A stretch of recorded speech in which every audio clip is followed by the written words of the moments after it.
Доброе утро! Начинаем новый день вместе с «Утро Якутии». Заряжаемся на плодотворные, добрые, позитивные новости на этот предстоящий рабочий день. А чтобы он был максимально полезным и интересным, просыпайтесь вместе с нами на телеканалах «Якутия-24» и НВК «Саха». На этой неделе каждое утро с вами встречаю я, Полина Долинская, и я желаю всем бодрого утра. И вот о чем мы с вами поговорим в течение часа. С 10 по 16 декабря в Москве проходил финал всероссийского конкурса профессионального мастерства педагогов «Мой лучший урок». В финале конкурса учителя из Якутии достойно представили республику, защитив свои методические разработки. Познакомимся с победительницей этого конкурса. Якутия передала порядка 15 тонн новогодних подарков для военнослужащих. В состав продуктов входят товары как якутского производства, такие как чаи, варенье, мед, консервы и сладости. Наши ребята уже получили посылки и делятся своими впечатлениями. Новогодние застолья. Как не набрать лишний вес за долгие праздники и как настроить свой организм от переедания. Наша рубрика «Мой доктор» поможет избежать лишних килограммов. Современные интонации и новые традиции. В Якутске состоялась премьера триумфальной оперы «Нюргун Ботур». Об особенностях оперы с продюсером постановки мы поговорим в прямом эфире.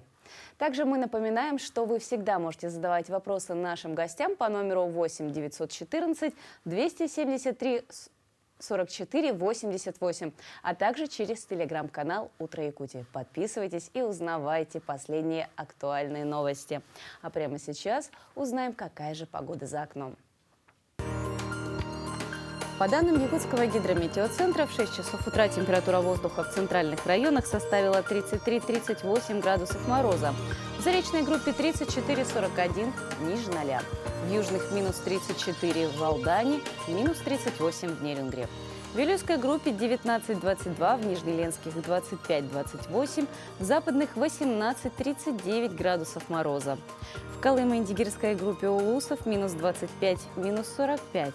В Янских минус 23, минус 33, на северо-западе 0 градусов в Саскалахе, минус 22 в Оленьке, минус 26 в Тиксе. В городе Якутске температура воздуха на 6 часов утра составила минус 38 градусов. Атмосферное давление 764 миллиметра ртутного столба. Штиль. В течение дня синоптики обещают день преимущественно без осадков. Ветер юго-западный подует с порывами от 1 до 4 метров в секунду. Днем столбик термометра зафиксирует температуру воздуха на отметке 31-33 градуса мороза. Сегодня день рождения кинематографа. В 1895 году французские фабриканты и изобретатели люмьеры получили патент на изобретенный им аппарат, который так и назвали – синематограф.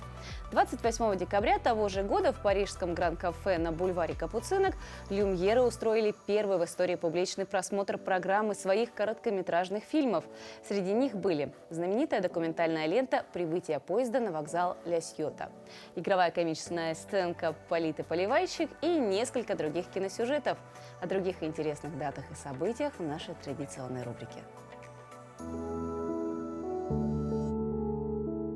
На календаре 28 декабря. Сегодня отмечают Международный день кино, День продолжения банкета, День шоколадных конфет, День «Позвони другу».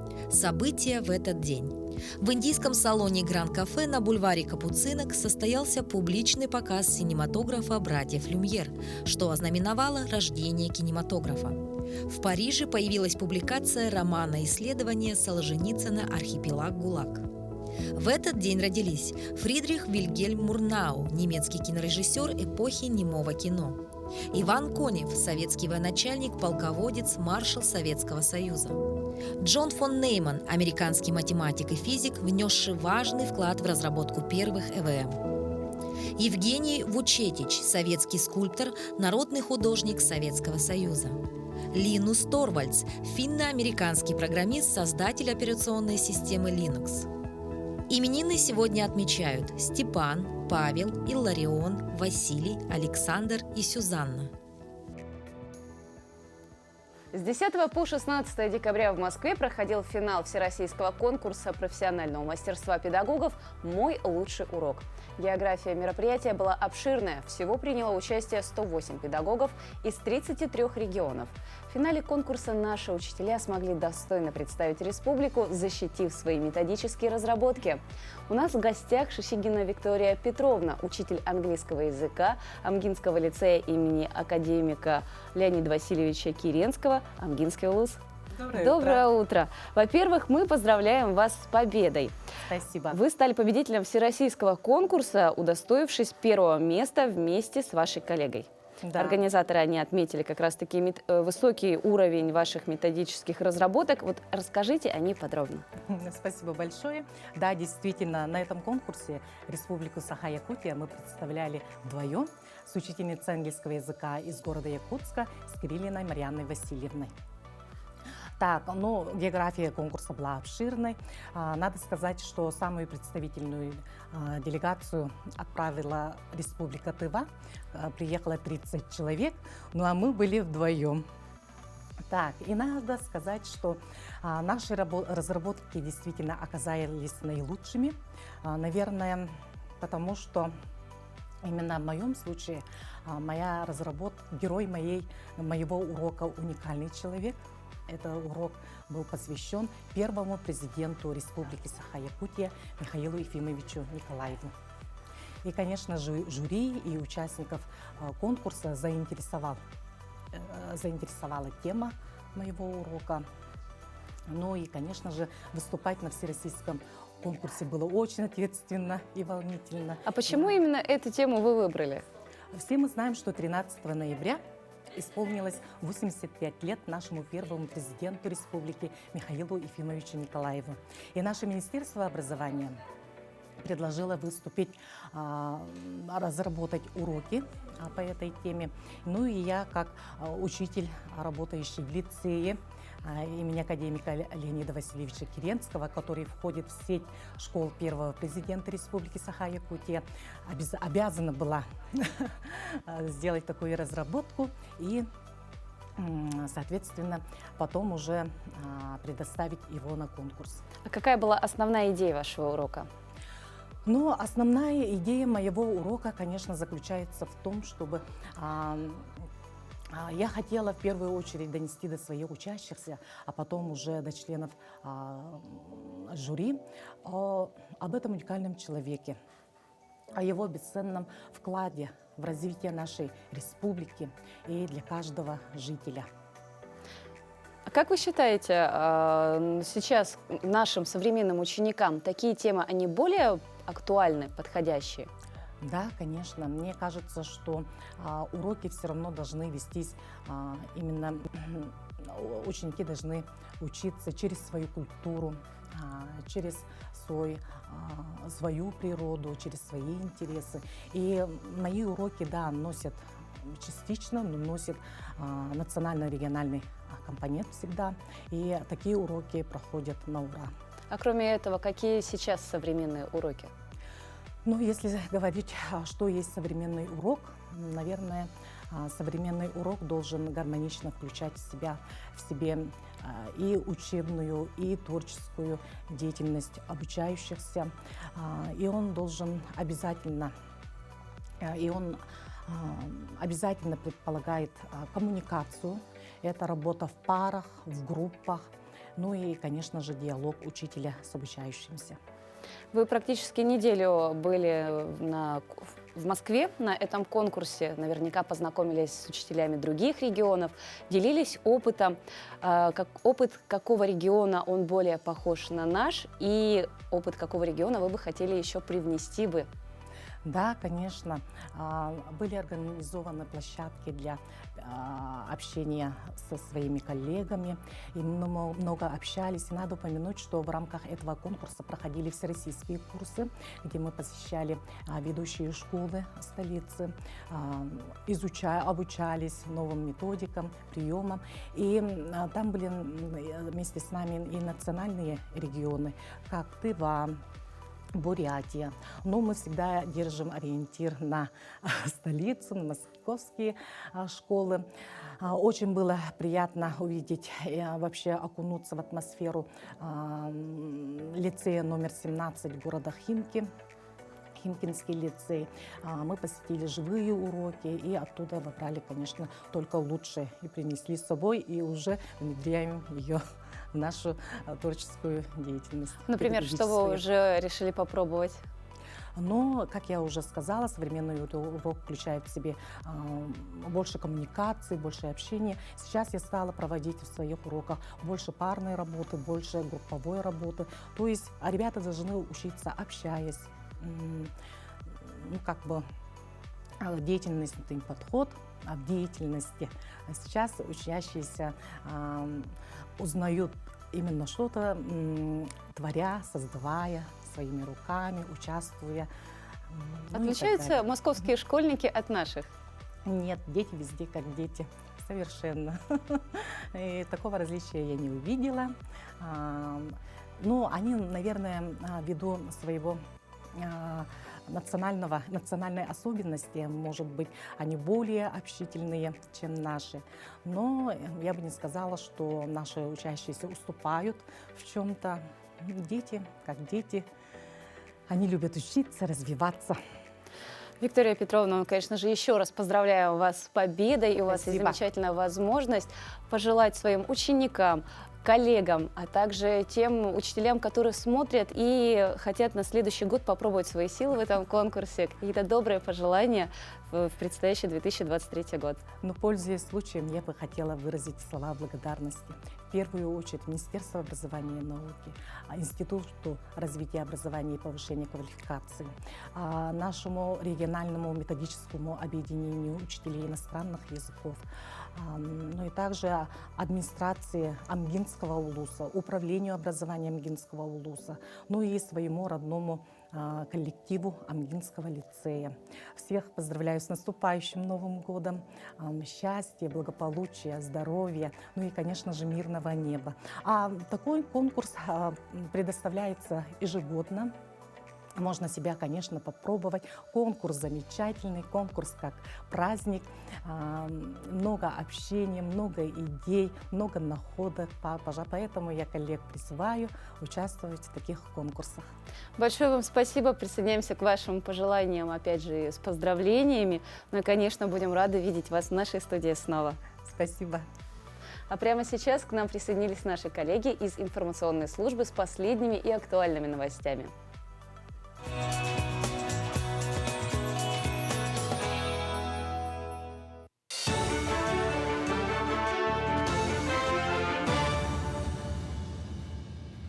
Доброе утро, коллеги! Доброе утро, Якутия! Сейчас блок новостей. На год труда запланирован ряд мероприятий для повышения доходов населения. Одно из них – повышение общего финансирования соцконтракта из республиканского бюджета. Также Минтруд региона разрабатывает новые направления поддержки в рамках социального контракта. В уходящем году только в Якутске заключено более 1200 таких договоров. Из них 220 семей использовали финансовую поддержку на открытие своего дела. В целом по республике 4600 семей повышают свой доход, заключив соцконтракт. Но по социальному контракту нам тоже поставлена задача увеличить до 1 миллиарда рублей. В прошлом году 630 миллионов рублей было выделено на социальные контракты. Социальные контракты получили 4600 человек. В следующем, конечно, году будет, конечно, увеличение получателей социального контракта, но также мы рассматриваем и еще увеличение направлений социальных контрактов. Об этом мы еще пока думаем и вместе найдем новые направления социальных контрактов. Минтруд республики объявил конкурс по разработке логотипа Года труда. Выигравший вариант будут использовать во всей информационно-рекламной и представительской продукции, в том числе в интернете. В конкурсе могут принять участие все желающие от 18 лет и авторские коллективы. По условиям можно представить не более 3 работ. Также наряду с основным логотипом на рассмотрение может быть представлен вариант на якутском языке. Заявки принимают до 10 января. Повышение налогов и отмена преференций для покинувших страну коснется индивидуальных предпринимателей и самозанятых. При этом поправки в налоговый кодекс не затронут работающих удаленно. Напомним, в середине декабря Минцифры высказалась против запрета на удаленную работу в IT-компаниях для сотрудников, которые находятся за рубежом. Ведомство подчеркнуло, что решение по формату работы должно оставаться за работодателем. Однако тут же отметили, что дистанционный формат работы невозможен в проектах по созданию и развитию государственных информационных систем. Соответствующие требования предлагают включать в госконтракт. Якутяне активно закупают продукты к новогоднему столу. Один из самых распространенных деликатесов – строганина из рыбы. Так, на крестьянском рынке излюбленный чир стоит от 1000 до 1500 рублей за килограмм. По словам продавцов, рыбу доставляют в столицу при помощи самолетов, и в ближайшее время ожидаются поставки на автомобилях. Кроме того, якутяне хорошо покупают вяленую и соленую рыбу, говорят продавцы. Чиры у нас есть чакурдахский основной, колымский есть, усянский есть, допустим. Омуль у нас таймалырский, караси кобяйский, ряпушка жиганская. Вот так все у нас. Со всей Якутии, короче. Низкозастывающую жидкость для тушения пожаров испытали в Якутии. В рамках соглашения между республикой и Московским исследовательским университетом имени Баумана реализуют цикл научно-исследовательских и опытно-конструкторских работ. Объект исследования – жидкость для тушения пожаров при температурах от минус 35 до минус 55 градусов. Во время испытаний температура воздуха составила минус 38. Пожар был потушен примерно за 20 минут. Как отметили специалисты, возгорание подобного объема водой тушилось бы гораздо дольше. Основной состав низкозастывающей жидкости состоит из соли, щелочи и спирта в малых количествах. В целом опыт можно назвать успешным. Окончательный отчет подготовят после тщательного анализа. Создание такой жидкости был поставлен самим Московским государственным университетом. Исходя из того, что у них вектор сейчас направлен в сторону Арктики, и, соответственно, любые технологии, которые могут помочь в условиях низких температур, в условиях удаленных населенных пунктов, удаленных каких-то месторождений и так далее, в эту сторону все их технологии направлены. Эта жидкость разработана совместно с нашими учеными, с МГТУ имени Баумана. Ну, конечно, основную часть сделали МГТУ имени Баумана. У них очень хорошая лабораторная база и оборудование соответствующее. Они работают и с МЧС, они работают с военными. Опыт огромный. Якутия передала порядка 15 тонн новогодних подарков для военнослужащих. В состав подарков входят продукты якутского производства – чаи, варенье, мед, консервы и сладости. Это видео от наших ребят, которые уже получили посылки. Они передают искренние слова благодарности всем якутянам за поддержку и внимание. Я думаю, нашим военнослужащим понравится. Сейчас будем развозить на позиции до ребят. Так что все будет хорошо, победа будет за нами. Хотелось бы поблагодарить Айсен Сергеевич за предоставленные, так сказать, подарки. Очень тепло, греет душу, так сказать. Вот там броня, одежда теплая и так далее. Да и просто даже то, что помните о нас, то, что народ Саха, мы работаем и будем работать полностью. Спасибо. Всем поздравляю с Новым годом, с наступающим. Талях полон. Время это меня делает кабинет барды. Чив Сергеевичке мақтанамын. Республикаға сарайына подарок. Это меня для киепли для жуга.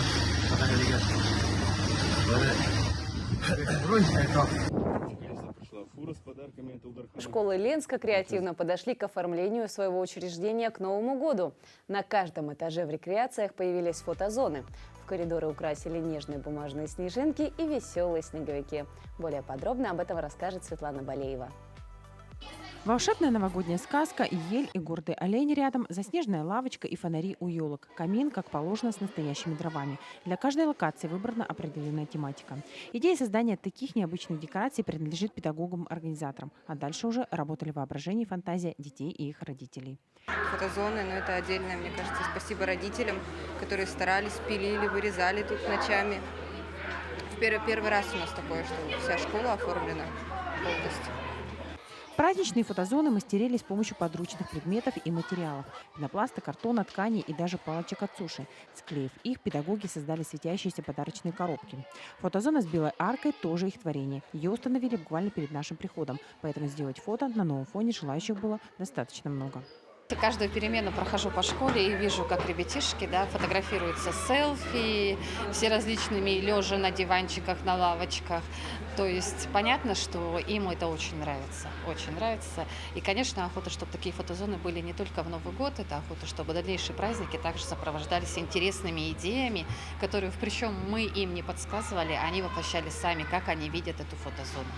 Многие предметы педагоги и дети принесли из дома. Благодаря этому в интерьерах появились искусственные ели, лавочки, фонарики с подставками и даже теплые пледы. В создании праздничной атмосферы в школе принимали участие все без исключения. Я принимала участие, мы украшали актовый зал с 11 классом. Сразу создается такая атмосфера новогодняя, хочется уже встретить Новый год. А также у нас на переменах включаются новогодние песни, сразу хорошо становится.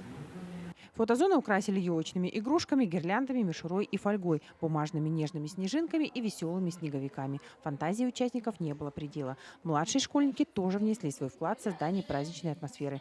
Их фотозона оформлена в сказочном мотиве. Родители ребят сами изготовили импровизированные подарки из коробок, обернув их красивой бумагой и обвязав бантами и лентами. Очень праздничное настроение. Интересно, что лежит в подарках. Может, это наш новогодний подарок, может, нет. Настроение хорошее. Только недавно появилась фотозона, мы ее все рассматривали всем классом. Месяц трогали, шарики пытались достать.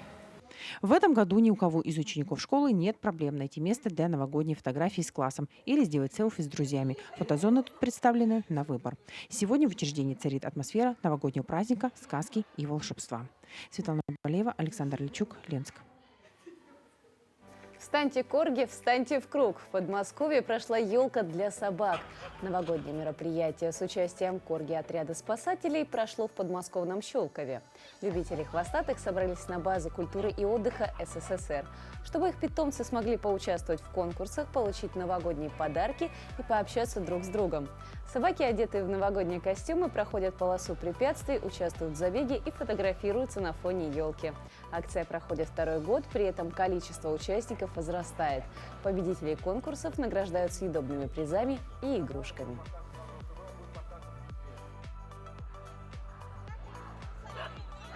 Наш спасательный отряд «Лучший Подмосковье». Мы проводим это мероприятие постоянно. Корги-елка у нас второй год. Корги-отряд уже будет третий год. Делаем для людей, работаем для людей, радуем собак, наших хороших людей, их замечательных хвостиков. Потому что жизнь должна продолжаться. Мы должны помнить уроки того, чего нас учили в детстве.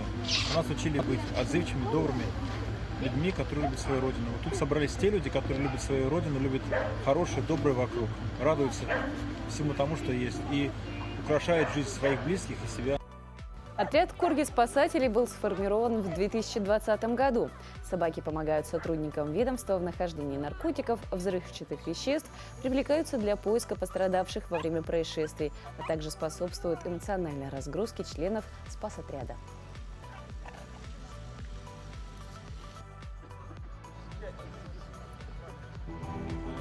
Разбираем подарки, разбираем, что там еще у нас, да?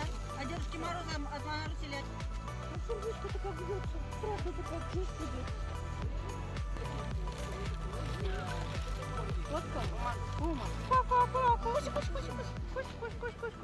В рамках исследования с участием около 500 тысяч человек ученые выяснили, что приобретенные за праздники лишний вес у большинства людей не уходит до следующего Нового года. Наблюдая в течение 4 лет за питанием и расходами добровольцев, специалисты заявили, что 40% семейного бюджета в ноябре-декабре тратится на еду и параллельно идет на набор веса. Так, за новогодние праздники люди толстеют в среднем на 0,2 килограмма. А это больше половины лишнего веса, приобретенного за год, отметили исследователи. Доброе утро! Думать, что за праздничным новогодним столом мы будем держать себя в руках и не допускать излишеств, бессмысленно. Это же праздник, эмоции. Ограничение – это стресс и депрессия, который потом способен привести к увеличению веса. В праздники надо получать удовольствие. Но с другой стороны, мы можем минимизировать риски. Для этого нужно только слегка изменить рацион. Как этого достичь? За 20-30 минут до новогоднего застолья поешьте фруктов, яблок, груш, апельсинов, мандаринов, ананасов. Тогда, сев за стол, вы будете чувствовать себя более сытно и меньше съедите. Лучше поесть за 3-4 часа до праздничного стола. Начните свое застолье с овощных салатов. Это позволит быстро насытиться полезной едой и избежать переедания. Правильный гарнир – это очень важно. Не готовьте картофель, который многие так любят. Сделайте овощное рагу. Накладывая его, мысленно разделите тарелку на 2 равных части. Овощи должны занимать ее половину. Хороши еще любые свежие овощи, зелень. Просто нарежьте их и поставьте на стол, чтобы каждый брал себе что хочет и сколько хочет. Отлично подойдут и салаты из свежих овощей. Для заправки не обязательно использовать растительное масло. Свежие салаты хорошо сочетаются с лимонным соком. Пейте больше жидкости. Это может быть вода с лимоном, компот или морс, желательно без добавления сахара. Все напитки должны быть теплыми, так как холодные ухудшают пищеварение. Замените полностью или частично кондитерские изделия фруктами или фруктовыми десертами.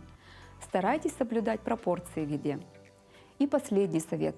Конечно, нам хочется наготовить всего побольше, чтобы в первые дни новогодних каникул не возиться у плиты.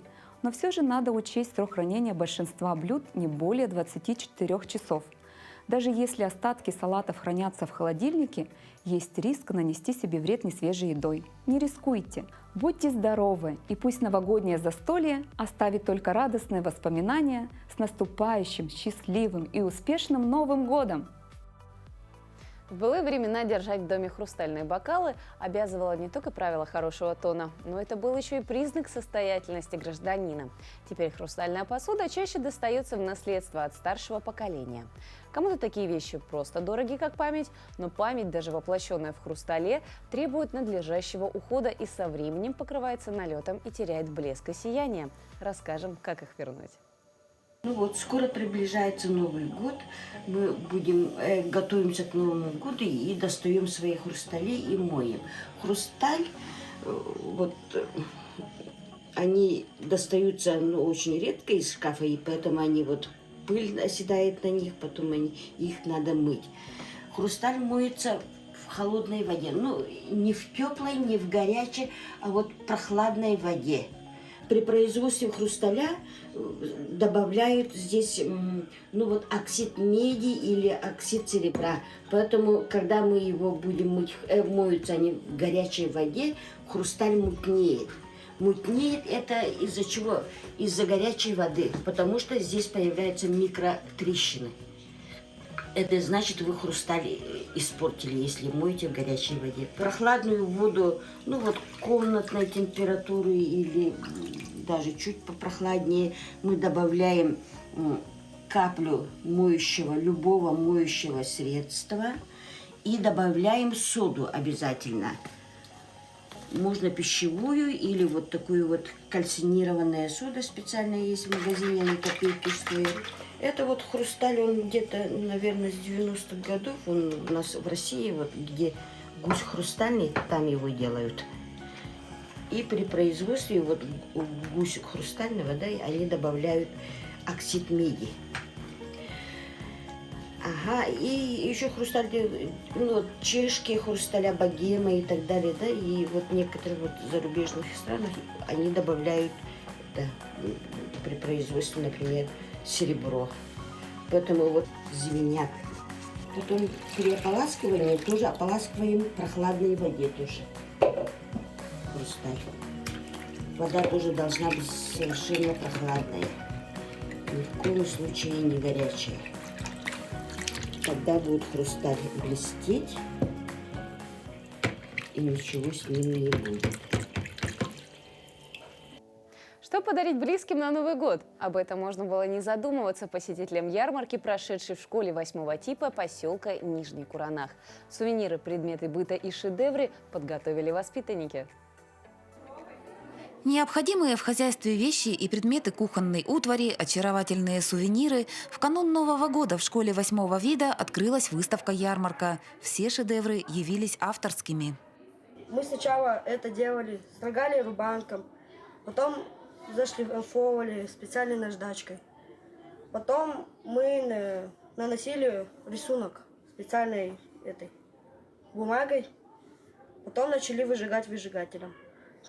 Новогодняя ярмарка в школе 8-го вида является традиционной. Шедевры для нее мальчишки и девчонки готовят на уроках технологии, а также на внеурочных занятиях. Работа над некоторыми из вещей занимает не одну неделю. Мастерства и фантазии ребятам не занимать. Хватает мальчишкам и девчонкам терпения и усидчивости. Ярмарка-выставка у нас проходит ежегодно. Иногда даже 2 раза в год, то есть вот зимой перед Новым годом в декабре и в марте. Учащиеся, все обучающиеся принимают участие в подготовке. Мальчишки на столярном деле, девчонки на швейном. Ярмарка проходила в 2 залах. В первом можно было выбрать подарки на любой, даже самый взыскательный вкус. А выставка в соседнем зале была посвящена главным героям наступающего года – очаровательным зайчатам и котикам. Работы выполнены не только ребятами под руководством своих педагогов, но представлены работы выполнены вместе с родителями. Родители тоже принимают активное участие.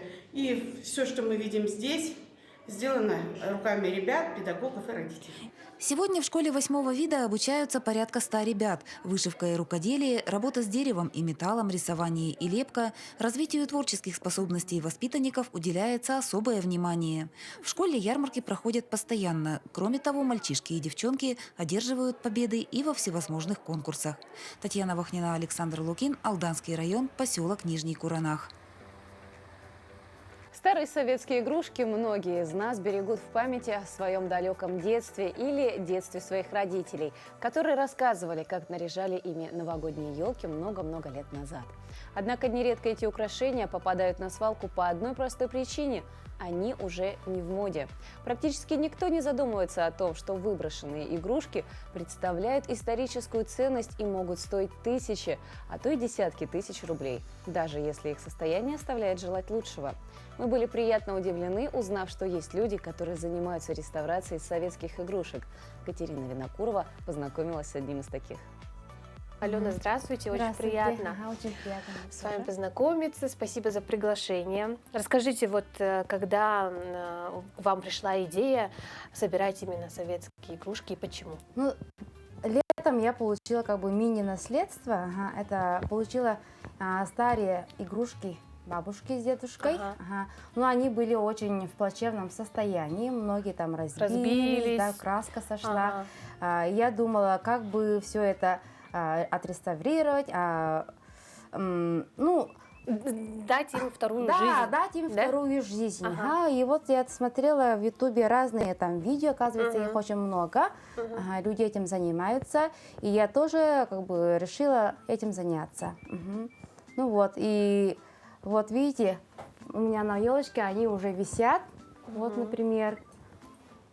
Многие отреставрированы, да? Здесь да? почти большая половина это отреставрированные игрушки, перекрашенные, да. Смотрите, вот какие У некоторых игрушек были такие большие сколы, например, как здесь. И оказывается, все это можно отреставрировать. Оказывается. Так. Да, ну вот. И я это уже предварительно я помыла. Так. Поэтому сейчас я так сниму черноту. Потому что все равно, если вот покрасить, получается, сквозь видно все вот эта чернота, видно, да? Так. Ну вот, просто берем палочку, макаем в перекись водорода, и все вот так снимаем, вот видите, так. Она сразу отходит, да? Она сразу отходит, Но сильно вглубь не надо, просто вот почистим. И становится прозрачной, да? Да, почистим трубочку. Все. Нужны вот такие палочки, трубочки коктейльные, толстые, они более такие плотные, можно сказать, да. И вот, смотрите, надо их... эпоксидка на них не приклеивается, на трубочку. Поэтому легко снять и не теряя форму, можно сказать. Вот здесь я уже сделала трубочку, вот так. И я вот аккуратненько сначала снимаю то, что внутри. И мне нужна вот такая вот... Как она называется? Забыла. Щипцы, да? Щипцы для бровей. В общем, все женские штучки у нас тут пригодятся, да? Все, что у нас дома. Вот убираю. Так. А потом аккуратненько вот так убираю. Все. Вот. И вот это лишнее, пока она, видите, она немножко мягкая, она не полностью отвердела, я просто беру ножницы и вот так Подравниваете, подравниваю, да? Ага. То есть, когда высохнет у нас вот эта игрушка, то же самое нужно будет проделать, да? Все, вот так подровняла. А так-то я старинные советские игрушки очень дорогие, оказывается. У меня скоро будет хорошая коллекция. Ну, пока мне игрушек У хватает. вас уже, да, можно сказать, Да, коллекция. вот эти Не игрушки, они маленькая. вот такие, но, к сожалению, говорят, если вот я что-то покрасила, да, починила, к сожалению, игрушка теряет цену.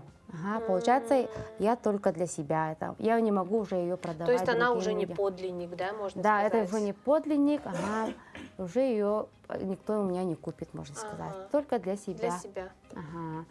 Поэтому реставраторы, коллекционеры, они даже, вот, например, вот там, как у той игрушки, вот личико здесь немножко свет, краска сошла, да, они стараются это не трогать, оставляют вот в таком виде. Мгм. Ну, максимально стараются интересно. сохранить первозданный этот вид, можно сказать. Ну, все. Стало даже лучше, да? Да, намного. Все. И игрушечка Смотрите готова. как, да. Очень даже. Сливается с листком, да, и практически не видно. Ну, здорово. Алена, спасибо вам огромное. Спасибо, что Вам приехали. удачи, творческих Спасибо. успехов, с наступающим Новым годом. Пусть ваш дом с каждым разом будет все лучше, краше.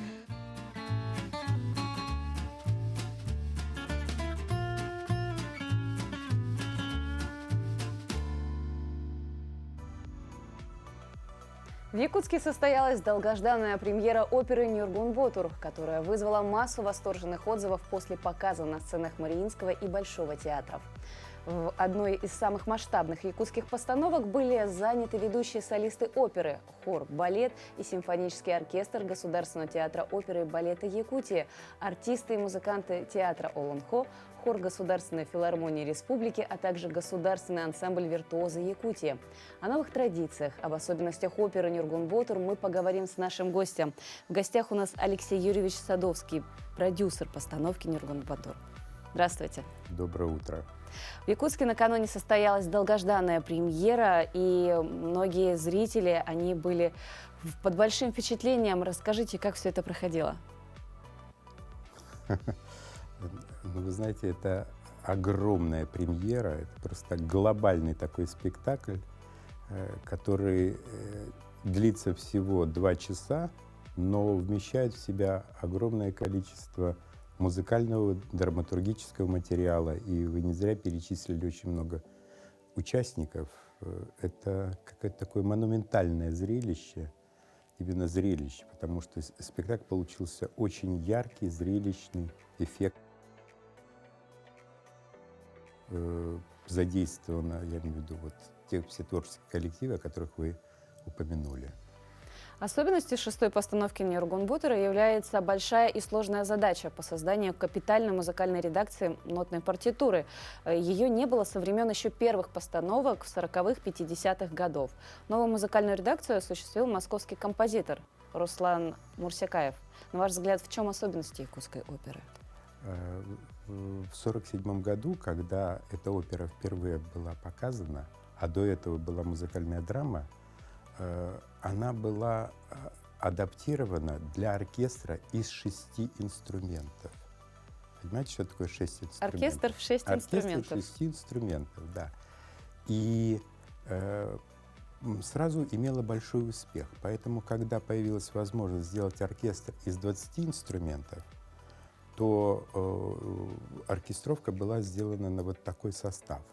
Дальше в показе 1957 года, это показ в Москве в театре Станиславского Немировича Данченко, использована была та же самая оркестровка, просто состав был увеличен. За это время в Якутске прошли с точки зрения музыкального развития глобальные какие-то такие изменения, потому что появилась высшая школа музыки, которая сегодня снабжает все творческие коллективы музыкантами, всеми музыкантами, которые нужны в симфоническом оркестре.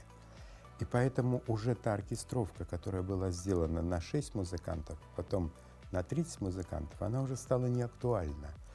И естественно, что потребовалось какое-то новое прочтение все той же музыки, поскольку мелодически опера довольно эффектна.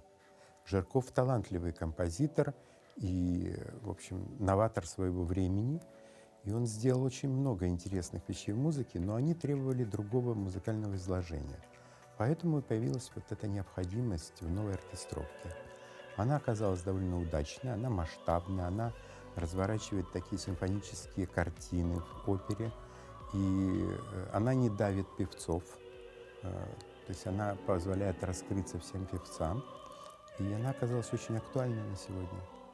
Что касается музыкального сопровождения, мы уже это обсудили, но еще и вокальные партии, они были уникальные, потому что кроме вот этой классики академического исполнения всех партий, еще и было задействовано наше национальное горловое пение.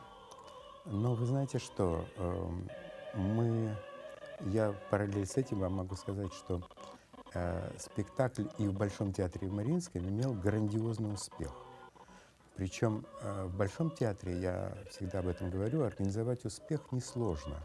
Это такой туристический театр, куда публика набегает только потому, что приезжает в Москву и хочет попасть в Большой театр. В Мариинском театре все другое. Во-первых, зал больше. В Мариинском театре был зал в 2000 мест.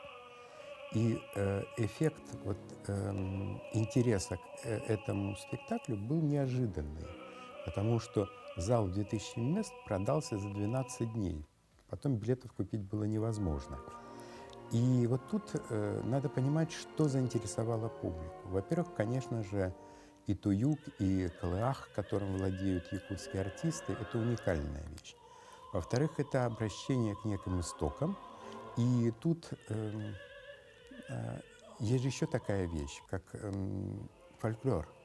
Например, в России сегодня практически утерян фольклор. Он в тех коллективах, в которых они якобы исполняют фольклор, он немножко подвержен эстраде. Модернизирован. Ну вот я хотел придумать слово такое, эстрадизирован как-то, от слова эстрада. Здесь же есть элемент, понимаете, такого подлинного народного звучания, которое проявляется и в манере вокальной, и в манере существования на сцене. И это очень эффектно, потому что это удивительно, но все вокальные школы, в том числе и якутские, вот эти кылысах, они сочетаются хорошо. И русская вокальная школа, и итальянская, и это. То есть на самом деле, если стоят музыкальные и театральные задачи, то не важно, какое выразительное средство. Важен, какой смысл ты в это вкладываешь и какого качества ты выдаешь вот этот самый вокальный продукт. Поэтому это имело грандиозный успех, просто невероятный. Публика завороженная была. Опера Нюргун-Батур, она была снова поставлена в такую знаменательную дату для всех нас, якутян, столетия нашей якутской автономии. Вот расскажите, как наши телезрители, были ли они более критичны, как они встретили эту оперу?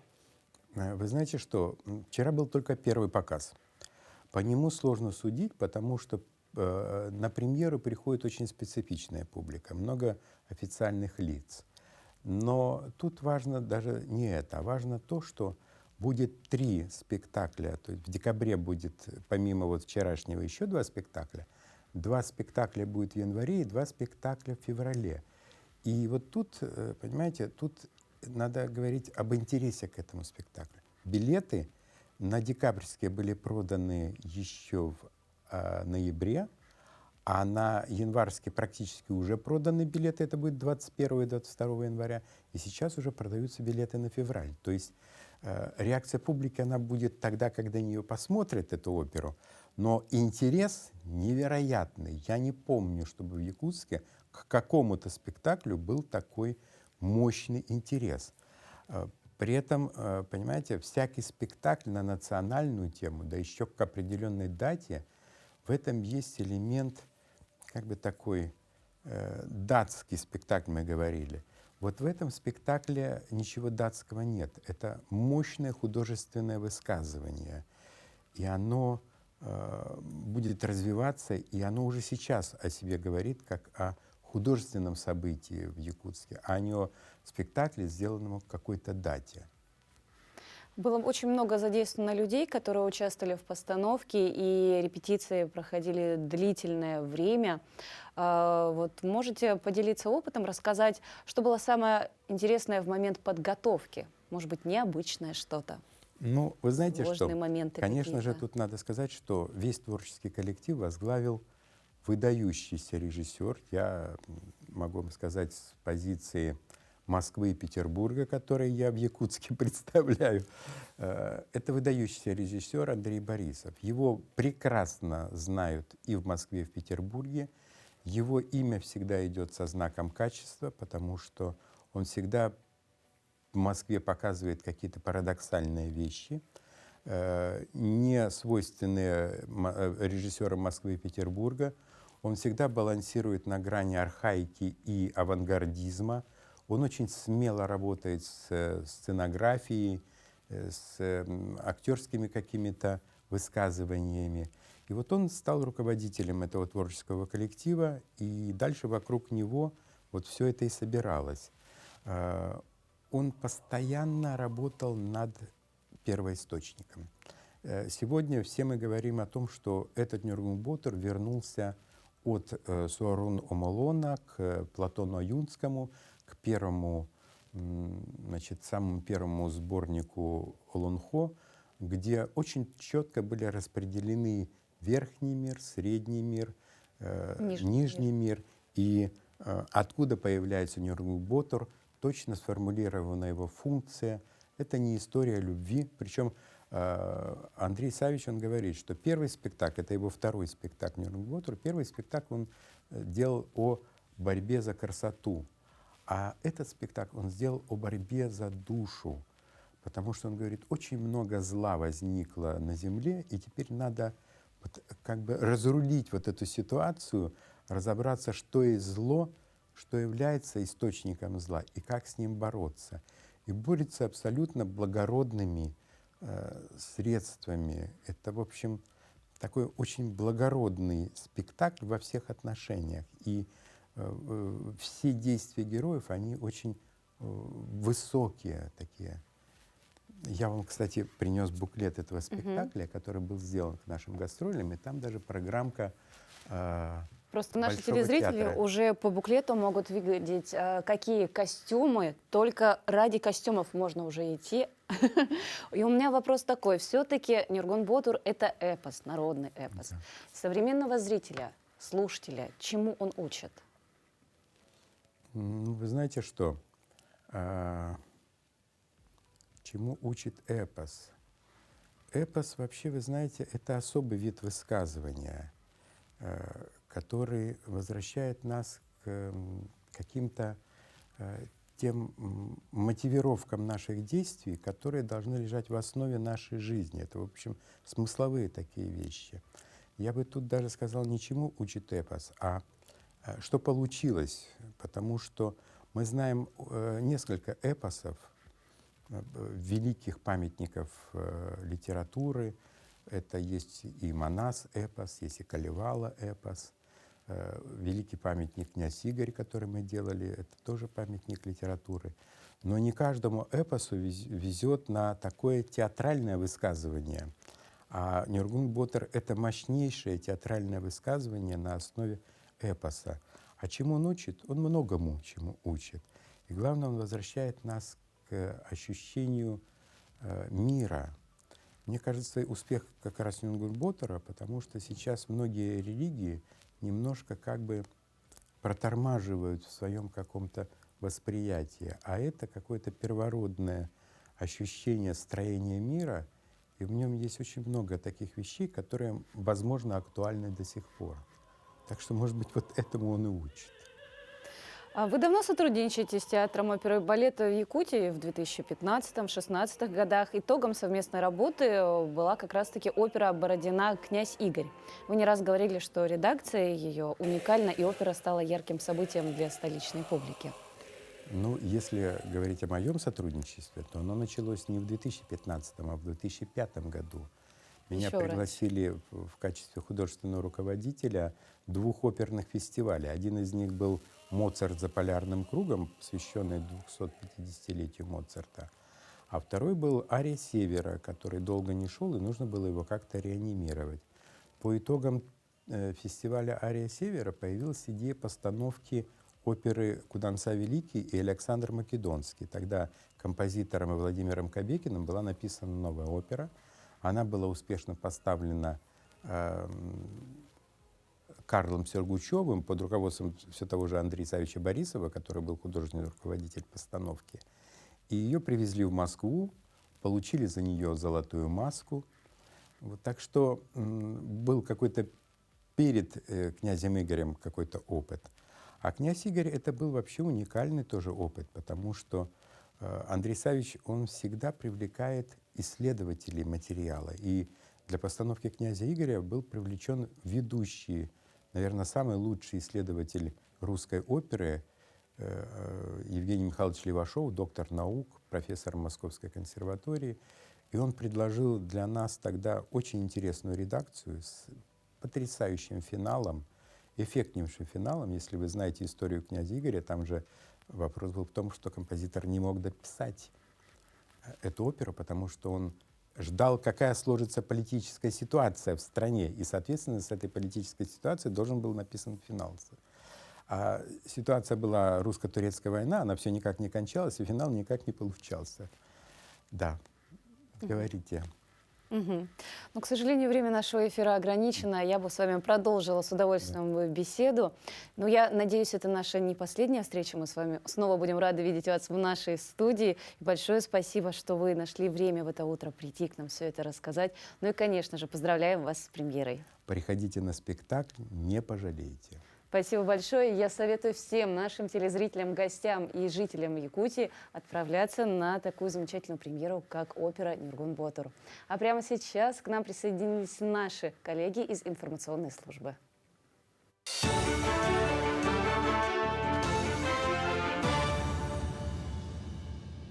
Якутия, доброе утро. Далее блок новостей. Премьер-министр Михаил Мишустин подписал постановление о продлении до 1 сентября эксперимента по упрощенной выдаче лицензий и разрешений, который ведется в России в рамках второго этапа реформы лицензионно-разрешительной деятельности. Документ опубликован на официальном портале правовой информации. Новые положения предусматривают, что не позднее, чем за 60 дней до завершения экспериментов правительства должен быть представлен доклад о его результатах, а также предложение по внесению изменений в нормативные правовые акты. Кроме того, документ вносит ряд других изменений, регулирующих упрощенную выдачу разрешений. Всего 450 миллионов рублей направят на ремонт и благоустройство дворов столицы и региона. В следующем году на эти средства планируют отремонтировать около 40 дворов. В этом году в Якутске благоустроены дворовые территории по 75 адресам многоквартирных жилых домов. Это больше, чем за предыдущие 10 лет, говорится в сообщении мэрии. В общей сложности во дворах заасфальтировано более 100 тысяч квадратных метров территорий. Сотрудники госавтоинспекции перешли на усиленный режим работы для снижения аварийности на дорогах республики. В период новогодних праздников с 26 декабря по 8 января несение службы на дорогах будет усиленным. Об этом проинформировал инспектор отделения пропаганды дорожного движения Владимир Ощепков. Особое внимание уделят проверке водителей по выявлению нарушений, связанных с управлением транспорта в состоянии опьянения, также нарушающих правила перевозки детей и допускающих другие нарушения ПДД. В целях снижения дорожно-транспортных происшествий на дорогах республики госавтоинспекция перешла на усиленный вариант несения службы. Уважаемые водители, помните и соблюдайте правила дорожного движения в преддверии новогодних каникул, ну и в принципе Нового года. Просим вас строго соблюдать правила дорожного движения, не употреблять за рулем. Но если вы праздновали, то вызывайте службу такси и доезжайте до дома в безопасности. 15 теплых остановок общественного транспорта построены в Якутске в уходящем году. В прошлом году возвели 21 остановку. На всех установлены мониторы, рециркуляторы воздуха, скамейки и пандусы для людей с ограниченными возможностями здоровья, урны. Остановки оборудованы розетками для бесплатной зарядки гаджетов, системами видеонаблюдения, инфракрасными обогревателями. Остановки открыты ежедневно с 7 утра до 11 вечера, без перерыва, на все время движения маршрутных автобусов. В следующем году продолжат устанавливать такие теплые остановки. На следующий год в утвержденном бюджете у нас также заложены средства на строительство теплых автобусных остановок. Будем расширять их сеть. Потребность есть очень большая. Мы понимаем, что в нашем суровом климате возможность ожидать транспортные средства в тепле, в комфорте – это скорее необходимость, чем излишество. Отделения Почты России в Якутии 1, 2 и 7 января не будут работать, о чем сообщает пресс-служба учреждения. А с 3 по 6, а также 8 и 9 января все почтовые отделения будут работать в обычном режиме. Чтобы клиенты бесперебойно и своевременно получали пенсии и пособия, почтовые отправления и периодические издания, некоторые сельские отделения могут работать по другому графику. Уточнить актуальное расписание работы или найти на карте ближайший открытый почтовый офис можно на сайте почта.ру или в мобильном приложении компании. И о спорте. Якутские борцы успешно выступили на соревнованиях в Красноярске. Там завершился всероссийский турнир памяти Дмитрия Мендиашвили. Якутские борцы завоевали 2 золотые и 3 бронзовые медали. Победителями стали Андриан Ленский и Никита Сафронов. Ленский выступил в весовой категории до 79 килограммов, где в финале одолел соперника из ТВ. Еще один якутянин, Никита Сафронов, первенствовал в весе до 92 килограммов. Борцы получат право выступить на Ерыгинском турнире. Бронзовыми медалями отметились Желустан Федотов, Максим Толмачев и Эдуард Максимов. К текущему часу это вся информация. Всего доброго и удачного дня. На этом наш эфир подошел к концу. Увидимся с вами завтра на телеканалах Якутия-24 и НВК Саха. Всем отличного дня!